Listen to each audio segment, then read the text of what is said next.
We've got our Blissey right here today with the new update, and as you can imagine, the queen of support. Not so good with offense, mobility, stuff like that, but this right here will just be first impressions, first look at it, and my team right now in this is an expert rank match. My team looking a little bit squishy, heavy on attack. We do at least have the Snorlax. I'm going to go ahead, bottom lane. That is actually what the game recommends for Blissey, but this was just sort of how it worked out for me. I'm going to start off with Pound, obviously. We're going to pound up these Apom, the little neutral enemies, and the obvious that you see on screen right now is just that I'm all alone, and really Blissey should not be alone. Like, you know, I can kind of get away maybe with like an Eldegoss being alone, although that's even not advised, of course, as well. We're sort of speaking the obvious, but just in case it was not obvious, maybe Blissey, Chansey right now should not be alone in this lane, and so we do have Zeraora going to be joining us. I guess they did not see the communication at the beginning. I should have shown that off on screen, I guess, but I did not record that part. Essentially, the right now Gibble player had put that he was going to be jungling, going to the center area, and I guess Zeraora as well as the Froakie on our team did not communicate which lane they were going into. Snorlax said he was going top. I said I was going to be going bottom, and yeah, so it kind of turned out to be just that we were a big mess in the beginning, I guess. And so I had this thought to actually take this Corphish really fast. It was not probably the best move just because, you know, we want to be there for the bees when they spawn at 850, and so Combi, Vespiquen are going to kind of go mostly to the enemy. And then I was like, well, I kind of also left my Zeraora high and dry. Still getting used to, of course, being a melee type. You know, I'm usually a ranged attacker. I really don't like playing at close distance like that. I like to be safe back there and support people from afar. So Blissey will be somewhat of a learning curve, let's say, for me. But definitely the avenue if you want to go, if you want to support your teammates like crazy, man, because we are going to be running soft-boiled. Right now I have Pound, but I do intend to go with Helping Hand, and so we'll be trying that out. I'm going to get a score real fast, hopefully not at the Zeraora's expense, but it might have been, man. I'm going to try to help him. I do use the eject to try to get back over to the Zeraora just a little bit too late. And so you could chalk some of that up to being, you know, Zeraora was a little bit, I guess, overzealous. You know, they did try to overextend a bit, maybe we could say, and I was maybe just a little bit too late. And so anyway, we're going to go ahead with our Helping Hand, just like I said, and so now things should change a little bit more, but of course I am going to rely on my allies. You know, I can't do a whole lot as a lone Blissey, which is okay. You know, that's what Blissey is designed for. My mobility is small, my offense is small, but man, I can support you like crazy, and so that's what we intend to do. So let's see what's going to happen right here. Zeraora, myself, also this Raboot, we're all sort of at a standstill. It's like, do we engage? You know, and so I go ahead and say, maybe we should. I give it that Helping Hand, and then unfortunately with that timing, man, Greninja going to be coming over here, so I'm going to hold him off as long as I can, but it doesn't look good, obviously, and as you see, this is a horrible time because the Dreadnought down below, it's got about 6 seconds left on the little timer right there, and so this is not going to be good. It would be nice for us to get that Dreadnought, and then look at this.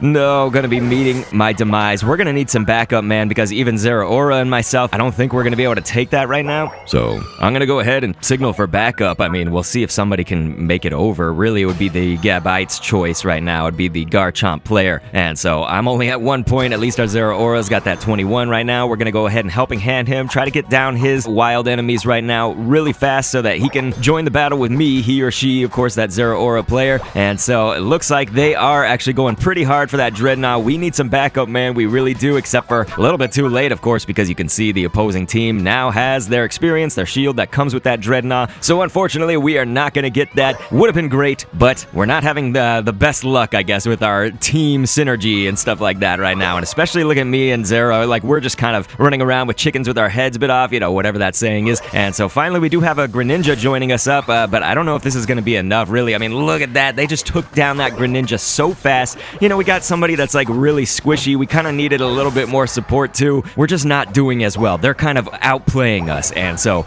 I do want to reveal that this will go a little bit differently, so I am recording over this after having played it and whatnot. I am doing a post-commentary job on it. Don't know if that was obvious or not, but here, we'll go ahead and support this Greninja and see what we can make happen. Let's give them a Helping Hand. We're also going to soft-boil just to make sure that they're max HP. Now, you don't want to just completely use those soft-boileds up, you know, very fast, because you do have charges of it, if you want to call it that, you know, so the instances right now are well, I had to. Just used one on, of course, the Zeraora. And so that's something that I am getting a little bit more used to is right now. You do want to make sure that you are kind of watching. It's like, hey, if you run out of those charges, it's just going to be kind of lame if you can't use a soft-boiled when you really wanted to. And so that's kind of the main thing, is just be looking for the future a little bit. Now, sometimes you are going to want to use all of those soft-boileds, and so it just kind of is a case-by-case thing. So we're now at fully charged. That's 3 soft-boiled. That's what you look out for if you want to see if you're fully charged or not. We have our Bliss Assistance. That's the Unite move, and so I know that that's going to be extremely helpful in those situations where your allies are all going to die. Things are,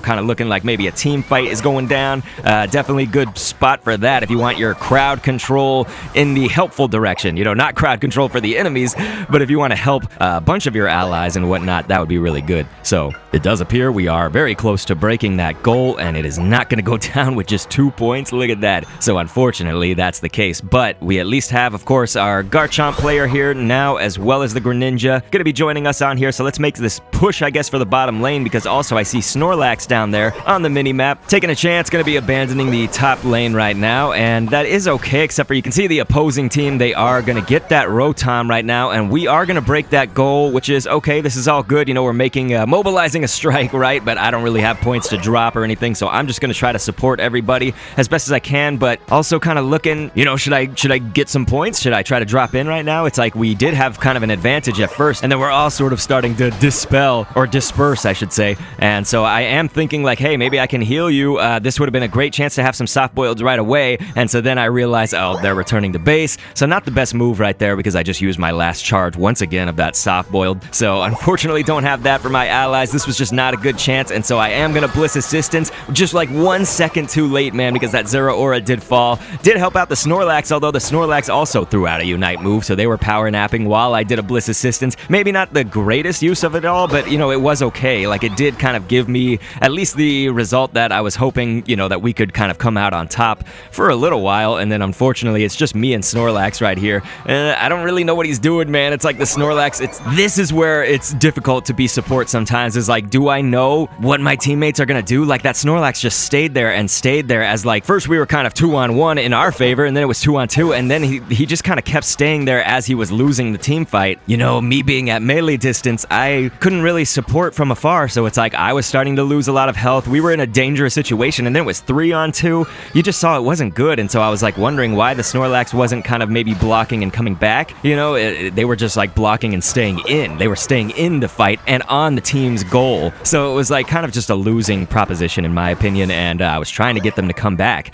so that's where, again, it's hard to be a support and communicate that, be like, hey, dude, can you like retreat a little bit, and let's just at least come back and try to regroup with our teammates, something, it was just a bad situation as it stood. And so there is an Alolan Ninetales right now, the lone Alolan. It is actually going to escape right there with its life, because using a Unite move, I guess, got it out of there. Sometimes I say this in a few commentaries, but it's like, you might use that Unite move at times where you're not actually going to be KOing everybody, but you're just going to be surviving, you're just going to be getting out of these like major skirmishes, especially at a time where it's really needed, like let's say going up against Zapdos, you really would want your team there. And so I've got my team here. I'm trying to run around and see who I can help, and in the confusion, unfortunately, they are going to be the ones that get the Zapdos, and Blissey, not exactly the best to like snipe it, you know what I mean? I don't really have a snipe moveset, but more so the choices that I made to go like super with support, a support Blissey was definitely not going to be able to snipe it. I couldn't like egg bomb it or something like that. And so there you can see me on that one-on-one against the Cinderace. I did not win. I was hoping to, maybe stop them from doing exactly what's about to happen, man. It's unfortunate, but that Cinderace right there with a 50 is going to go ahead and drop that in. And I'm like, come on, you guys. Like, are you seeing this happen?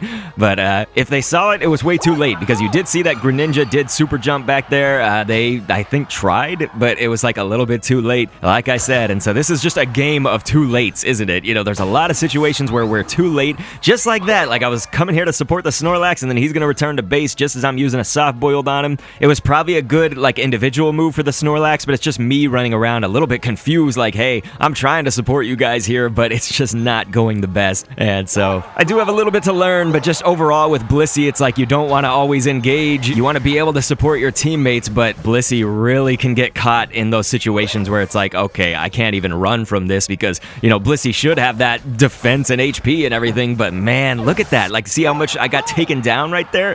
And like, I had a Snorlax backing me up. I guess we were kind of 3-on-2, so we certainly were at a disadvantage, but I mean, the point being, you kind of think of Blissey having a little bit more defense than it actually does, just a little bit more of that girth, that bulk, so you could actually withstand those hits. But look at that, like, maybe I swayed things and maybe I didn't, but we are pulling that victory out by 4, so it is absolutely a closer match than I ever would have wanted to fight. And so I kind of did what Blissey does right here. There was some support given, didn't really get KOs. I didn't get as many points as I wanted to. I think I could have scored a little bit more if I was just maybe a little bit more experienced with Blissey. So I think maybe some of the future videos on this channel hopefully will show that off. But hey, look at this. Somebody's gonna commend me. Thank you so much. They gave me a good job right there. And so hey, I gotta pay it forward right here. Let's go ahead. Good job. I'll definitely be trying Blissey out a little bit more, but again, the main summation is just that, well, really you are designed probably best to be a supporter, which is the obvious, but the not so obvious is that you aren't gonna have the survivability that you might think, and you really don't want to be caught alone, of course. Blissey is a lover, not a fighter.